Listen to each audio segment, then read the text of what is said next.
দান বা হেবা দলিল করতে গিয়ে অনেকের কাছ থেকেই কিন্তু উৎসেকর সরকারিভাবে নেওয়া হতো। একটা 20 লক্ষ টাকার জমি যদি সমমূল্যের হেবা বা দান করতে যেত, সেক্ষেত্রে কিন্তু অলমোস্ট 3 থেকে 4 লক্ষ টাকা সরকারকে শুধুমাত্র উৎসেকরই দিতে হতো। কিন্তু সাম্প্রতিক সময়ে 7 জুলাই এনবিআর কর্তৃক একটা পৃথক সার্কুলার প্রকাশ করে জানিয়ে দেওয়া হয়েছে, হেবা বা জমি বা ফ্ল্যাট দান করলে সেক্ষেত্রে কোন কোন ক্ষেত্রে এই উৎসেকর থাকছে, কোন কোন ক্ষেত্রে উৎসেকর দিতে হবে না। ভিডিওটা লাইক করে চ্যানেল নতুন দর্শক হয়ে থাকলে অবশ্যই সাবস্ক্রাইব করে দিবেন বন্ধুরা।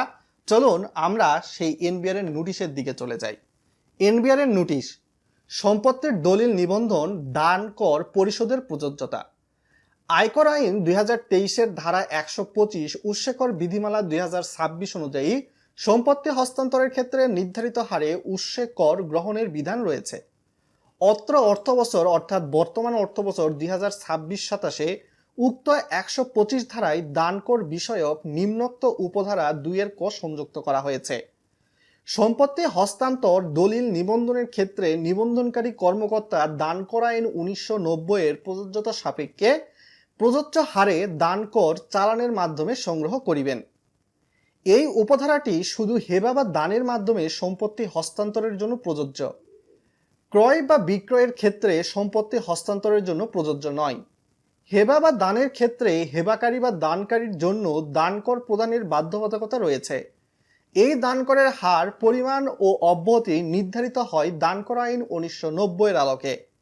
সুতরাং 2026-27 অর্থবছরে হেবা বা দানের মাধ্যমে সম্পত্তি হস্তান্তর করার ক্ষেত্রে নিবন্ধনকারী কর্মকর্তা দান বা হেবাদাতার নিকট থেকে দানকর আইন 1990 অনুযায়ী প্রযোজ্য হারে দানকর চালানের মাধ্যমে সংগ্রহ করিবেন। এক্ষেত্রে উৎসেকর সংগ্রহের প্রযোজ্যতা নেই। ক্রয় বিক্রয়ের মাধ্যমে সম্পত্তি হস্তান্তর হওয়ার ক্ষেত্রে দানকর প্রযোজ্য নয়। এক্ষেত্রে নিবন্ধনকারী শুধুমাত্র প্রযোজ্য হারে উৎসেকর সংগ্রহ নিশ্চিত করিবেন। দেখতেই পাচ্ছেন, কর নীতি বিভাগ থেকে দানকর আইন 1990 বিবেচনায় এই সার্কুলার কিন্তু 7/7/2026 সালে প্রকাশ করা হয়েছে। আর দেরি না করে রিকোয়েস্ট করব আপনাদের, অবশ্যই ভিডিওটা শেয়ার করে দিবেন আপনার বন্ধু বান্ধবদের সঙ্গে, পরিচিত মানুষদের সঙ্গে। সোজা বাংলায় যদি বলা হয় দান বা হেবা দলিলে কাদেরকে দান কর দিতে হবে না, স্ক্রিনটা ফলো করুন আর একবার। দানের উপর কর অব্যাহতি সীমার অতিরিক্ত মূল্যের 5 লক্ষ টাকার উপরে 5% হার দানকর হার ছিল এবং প্যারা 1 উল্লেখিত পরবর্তী 10 লক্ষ টাকার সম্পত্তিতে 10%, তারপর প্যারা 2 উল্লেখিত অতিরিক্ত মূল্যের সম্পত্তিতে 20 লক্ষ টাকায় 15%, আর প্যারা 3 উল্লেখিত অতিরিক্ত মূল্যের অবশিষ্টাংশের উপর 20% হার ছিল দলিল মূল্য বিবেচনায়। এখন দেখা যাচ্ছে যে পিতা মাতা, স্বামী স্ত্রী, ছেলে মেয়ে, আপন ভাই বোন এই সম্পর্কগুলোতে হেবা বা দানের ঘোষণা, রেজিস্ট্রেশন ফি লাগবে, তবে দানকর লাগবে না, উৎসেকর লাগবে না। এটা একটা ভালো করেছে এই নোটিশটার মাধ্যমে, সার্কুলারটার মাধ্যমে।